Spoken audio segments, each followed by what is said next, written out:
Frontera Global.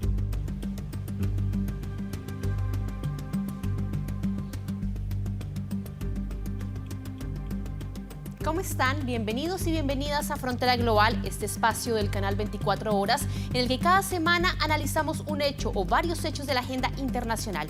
Y para eso vamos a nuestros puntos cardinales.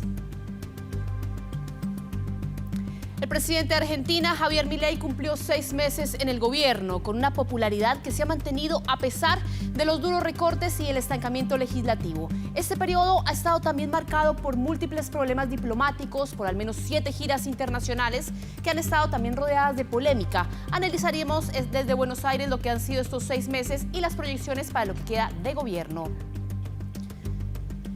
Hablaremos también de lo que está sucediendo en la Franja de Gaza. La Oficina de Derechos Humanos de la ONU advirtió que el operativo de Israel para liberar a 4 rehenes en Gaza podría constituir un crimen de guerra. La operación de las tropas israelíes estuvo acompañada de un ataque aéreo en las cercanías que terminó con al menos 270 palestinos muertos. Desde Naciones Unidas acusan que tanto Israel como Hamás han cometido posibles crímenes de guerra, mientras crece la expectativa por la resolución de alto al fuego aprobada por el Consejo de Seguridad de la ONU.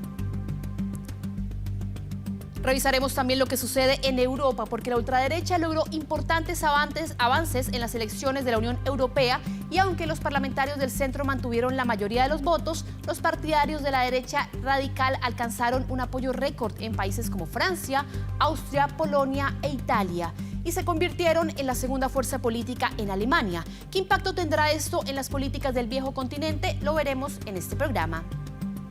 Y atentos también a lo que sucede en Estados Unidos, porque Hunter Biden, el hijo del presidente de Estados Unidos, fue declarado culpable por posesión ilegal de armas y fue acusado de hacer declaraciones falsas para comprar un arma en 2018. Y ahora enfrenta pena de prisión de hasta 25 años, aunque es poco probable que se concrete. El caso se convierte en la primera vez que un hijo de un presidente en funciones es declarado culpable de un delito y podría ser incluso condenado a 25 años de prisión.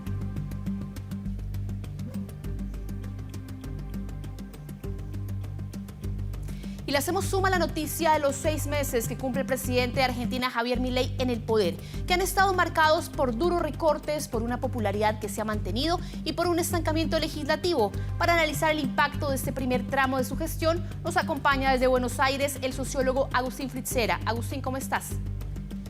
Hola, buenas tardes, ¿cómo andan? Bien, gracias. Partir preguntándote un poco el balance que nos puedes entregar desde Argentina de estos primeros 6 meses de Javier Milei.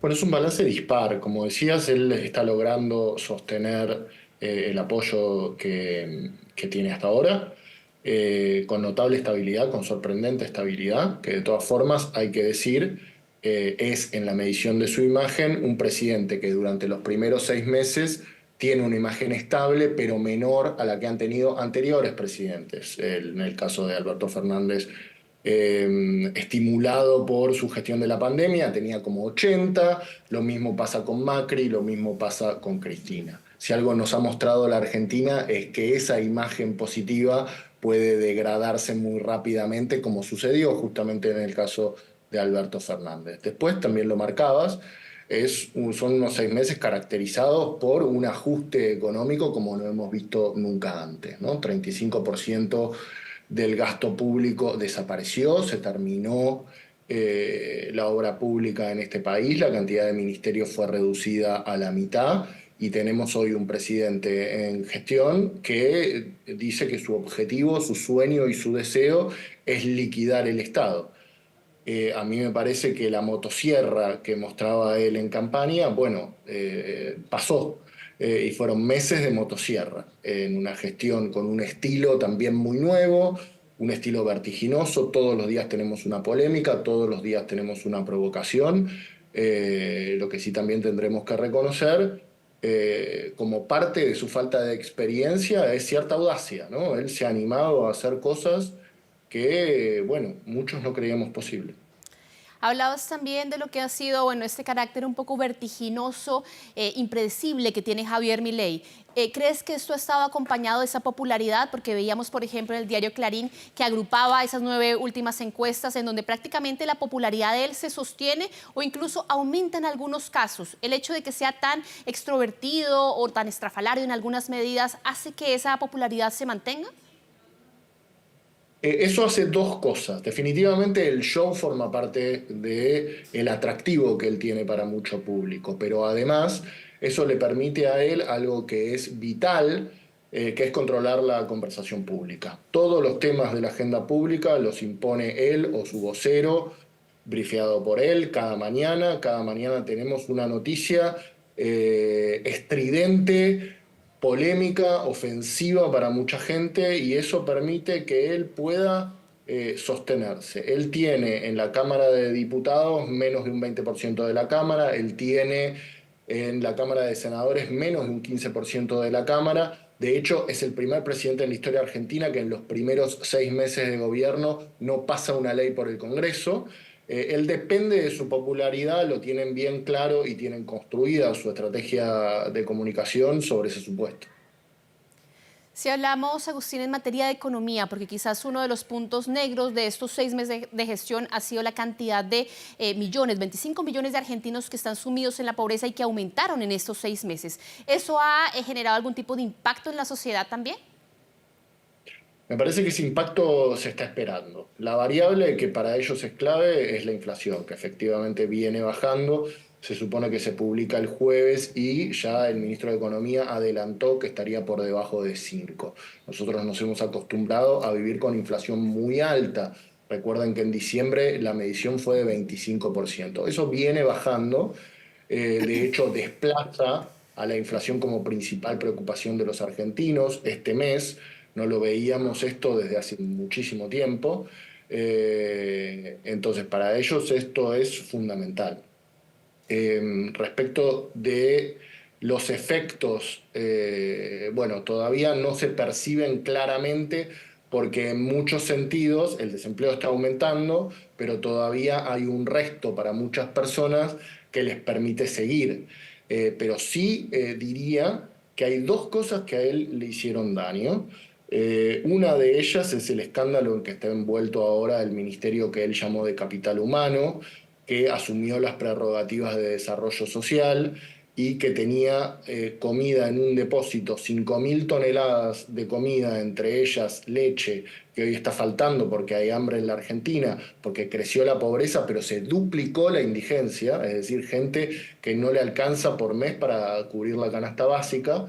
Y esos alimentos ahí pudriéndose sin que nadie los reparta, me parece que ha sido un impacto muy fuerte, que ilustra además algo que se nota a todo nivel en otras esferas de la administración pública, que es bueno, la falta de gestión, que viene acompañada de esta inexperiencia. Han puesto a cargo de un ministerio que concentra el viejo Ministerio de Educación, el viejo Ministerio de Trabajo, el viejo Ministerio de Desarrollo Social y el Ministerio de las Mujeres, que ahora disolvieron también, en una sola persona. Entonces eso no es humanamente posible, ni siquiera para un político con 40, política con 40 años de experiencia. Imagínense para una persona que viene de ser productora de la televisión. Claro, justamente, y parte de esa reducción de los ministerios, que quizás dirían muchos, es lo que él prometió en campaña, porque todavía recordamos ese video que se hizo viral en donde él iba sacando los ministerios de ese tablero, que es lo que efectivamente ha pasado. Y hablamos, por ejemplo, de las movilizaciones, porque son 6 meses marcados también por mucha marcha de sindicatos de distintos y de distintas índoles, ¿no? ¿Se puede esperar que para los siguientes años, que le quedan todavía por delante, se fortalezca esa manifestación en la calle o tiende más a reducirse? Bueno, lo que pasa es que hay movilizaciones de distinta clase. Me das la oportunidad de introducir el otro momento en donde el gobierno tuvo daño, porque me parece que él logra resignificar, por ejemplo, un paro de la Central General de Trabajadores. Él dice, son la casta, están contra mí. Entonces, todo lo que tenga que ver con sindicatos o con movimientos de desocupados, que son los que habitualmente ocupan las calles en Buenos Aires, él logra, por el hartazgo social, resignificarlo. Ahora, cuando tuvimos la marcha por el recorte universitario, él redujo un 70% del presupuesto universitario. Ahora lo revirtió, pero lo revirtió porque hubo una movilización sumamente masiva en muchísimas ciudades del país, porque sigue siendo un emblema de la identidad argentina la educación pública y gratuita. Entonces, cuando él se enfrenta a este tipo de reclamos con legitimidad social y con actores legítimos, no tiene mucha respuesta y no tiene mucha experiencia en la respuesta, porque ahí no encuentra colegas en la indignación, que es lo que a él lo mantiene, le mantiene su show y le mantiene el interés de la opinión pública. Cuando él no puede desacreditar a la casta, bueno, su narrativa encuentra un límite. Entonces me parece que vamos a ver muchísima conflictividad social. Va a haber algunas movilizaciones que probablemente engrandezcan su figura frente a su público y otras que no. Agustín, para finalizar, preguntarte también por el tema internacional, porque han sido 6 meses marcados por polémica tras polémica, desencuentros diplomáticos con distintos países, pero también la cantidad de viajes que ha hecho Javier Milei, que ha estado 32 días por fuera y que ha estado gobernando la vicepresidenta en ese tiempo. ¿Cómo se lee en Argentina estos dos focos de tema internacional, no? Con perplejidad. Él lo usa para hacer política interna, él se vende como una gran figura internacional, dijo que es el segundo líder más importante de Occidente a la vuelta de su último viaje. Sus viajes están marcados por una agenda personal. Son todos viajes en donde él va a ver, no a mandatarios, no son visitas oficiales, son visitas a auditorios que a él le gustan, que a él lo favorecen y que en general comparten su ideología. Resulta, por otro lado, zigzagueante, y basta ver las peripecias de la canciller encargada de las relaciones exteriores aquí en la Argentina para saberlo, ¿no? Nosotros tenemos una relación con Brasil histórica, nuestro principal socio comercial, y el presidente no ha visitado Brasil y dice que su presidente es un comunista.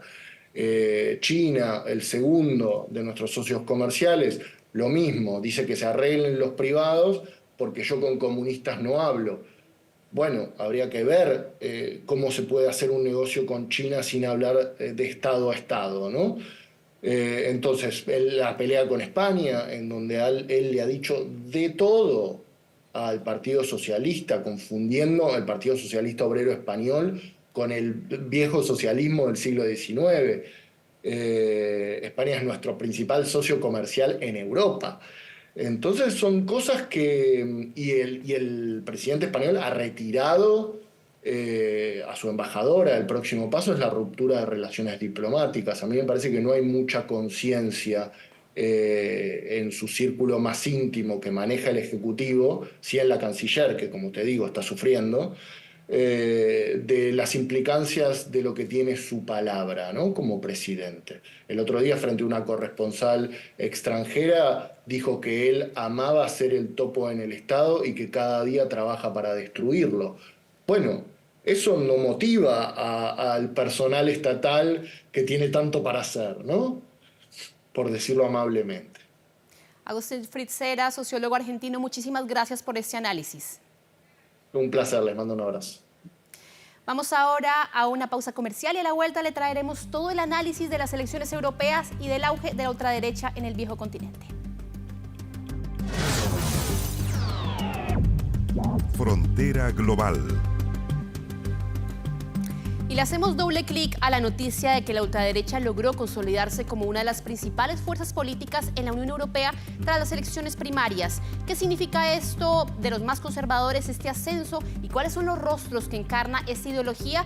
Lo vamos a ver justamente con la periodista del área internacional, Sofía Norman. Sofía, ¿cómo estás? Hola, Andrea, ¿cómo estás? Así es, vamos a hablar de estos resultados que eran esperados por parte de las encuestas, los sondeos previos a estas elecciones, donde más de 360 millones de europeos europeos votaron por los miembros del Parlamento Europeo. Acá se hablaba de un triunfo, de una ola de la ultraderecha que iba a llegar justamente a estas elecciones. Y hay algunos países que nos demuestran, en el caso particular, que efectivamente estamos viendo un ascenso de lo que es la ultraderecha en el viejo continente. Hay que aclarar, eso sí, que no logran la mayoría dentro de la Eurocámara, del Parlamento Europeo. Se mantiene el centrista Partido Popular Europeo, pero lo que les decía, cuando vemos el caso a caso, el país a país, efectivamente vemos que algunas naciones europeas sí se consolidan como países que hoy día tienen una mayoría de los parlamentarios del Parlamento Europeo que son pertenecientes a esos partidos. Es el caso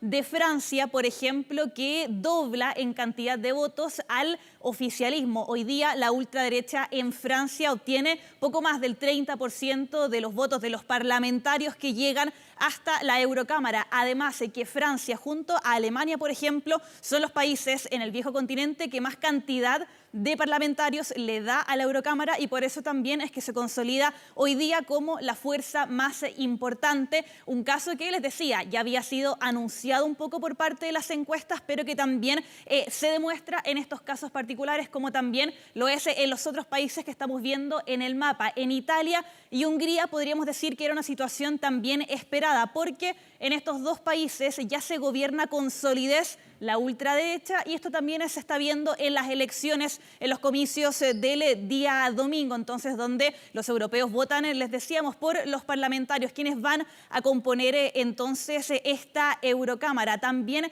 hay análisis de por qué en estos países que los estamos viendo en el mapa, como Polonia también, en el caso de Alemania, no logran la mayoría, pero sí le ganan al oficialismo. ¿Cuáles serían algunas de las razones? El descontento popular, que no se ven representados en los partidos, podríamos decirlo, más tradicionales, que han gobernado por más tiempo y buscan una alternativa, en la ultraderecha. También la guerra en Ucrania ha tenido fuertes repercusiones en cómo estos partidos logran llamar y encantar un poco a la gente también con algunas de sus propuestas, y uno de los temas que también ha jugado bastante a favor de estos partidos, de este espectro político, tiene que ver con la migración, sobre todo de países de Medio Oriente y también desde África. Ese es el análisis, por lo menos, que se da después de estas elecciones, donde se ve un importante ascenso en estos países, pero podríamos decir que es una tendencia, Andrea, a nivel continental, e incluso se habla a nivel internacional.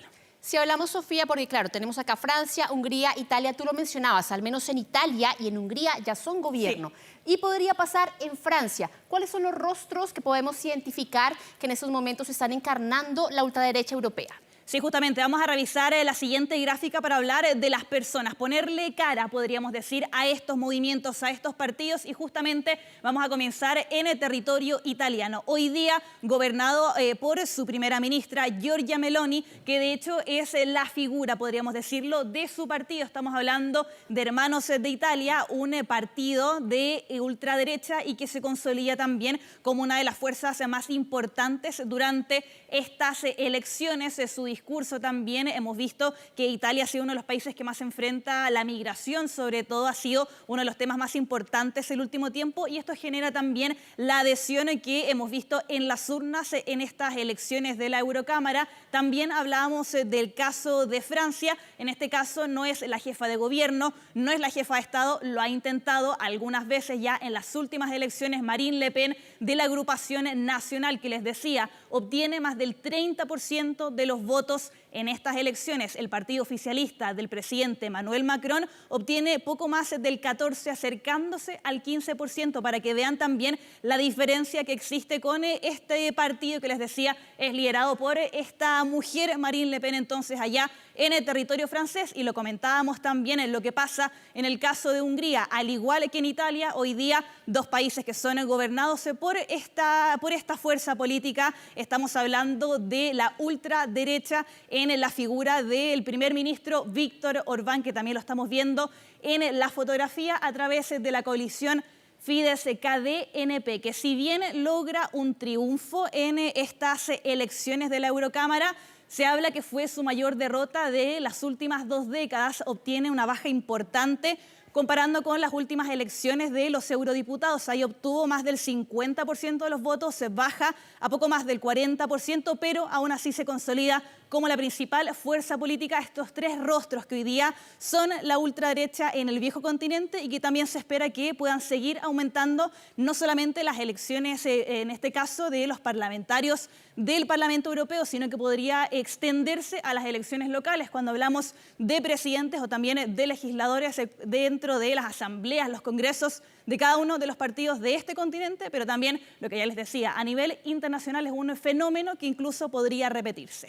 Justamente, y vemos además tres rostros que tienen cosas en común, como es el tema, por ejemplo, migratorio, si hablamos de cerrar las fronteras, de no a la migración irregular, pero que también tienen unas diferencias marcadas bien profundas, por lo menos entre Giorgia Meloni y Marine Le Pen, que puede ser la relación con Rusia, ¿no? Marine Le Pen siempre ha apostado a hacer, de cierta forma, una relación mucho más estrecha con Vladimir Putin. Giorgia Meloni está mucho más de parte de Ucrania en este conflicto, que finalmente eso también marca puntos de diferencia, incluso en la ultraderecha. Sí, también acá no estamos hablando de un movimiento ultraderechista que tiene puntos en común de todas maneras, pero claro, sobre todo en el caso europeo hay distintas relaciones, sobre todo cuando se habla de las relaciones justamente internacionales, cómo se enfrentan a los desafíos también de esta zona del mundo, de este continente, y que nos deja estas elecciones una tendencia incluso que podría observarse también en otros procesos y que obviamente también estaremos analizando eventualmente aquí en Frontera Global. Sofía Norman, gracias por este análisis. Gracias, que estén muy bien.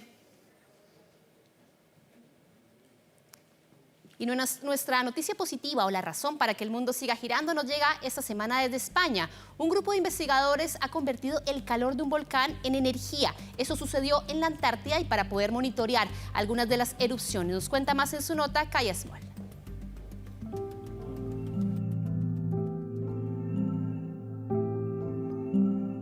A 1200 grados centígrados, el calor que irradia un volcán es abrasador. Algunos incluso pueden llamarlo electrizante. El profesor David Astraín de la Universidad de Navarra, en España, dirigió un proyecto llamativo en la Antártica. Ha logrado generar suficiente energía de los pozos ardientes de la Tierra para alimentar un sistema de vigilancia volcánica, como cuenta 24 horas. Esta idea ya lo habían intentado desarrollar otros investigadores y no habían sido capaces, principalmente por el problema que representaba el intercambio de calor con el suelo y con el ambiente. Y bueno, pues este primer año hemos conseguido generar energía eléctrica y ya lleva 5 meses funcionando y está funcionando muy satisfactoriamente.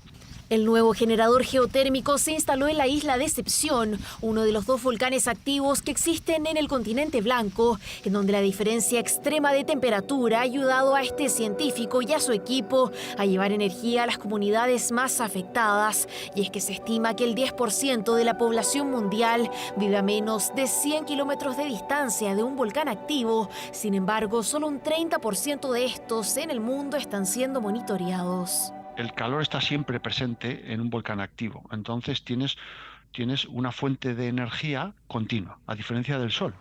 Al calor de esta tecnología basada en módulos termoeléctricos de efecto Seebeck, estos investigadores españoles esperan que en algún momento sea posible predecir eventuales erupciones y reducir el potencial impacto sobre la población.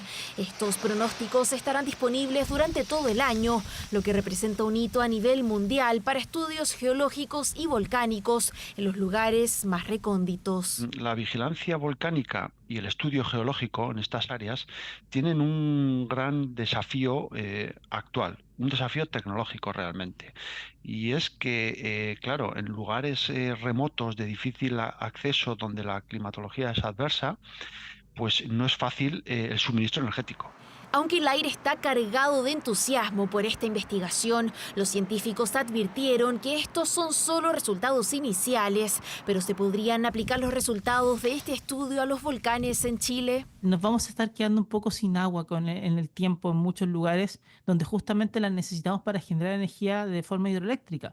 Por lo tanto, explorar e invertir a gran escala en fuentes de energía que sean alternativas es sumamente importante. Una importancia de la que están conscientes estos científicos españoles que planean seguir probando esta nueva tecnología e instalar más generadores en la próxima campaña en la Antártica.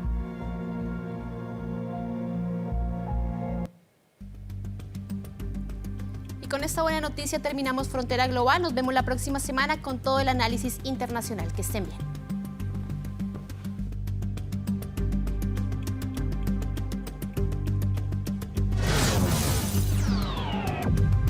Frontera Global.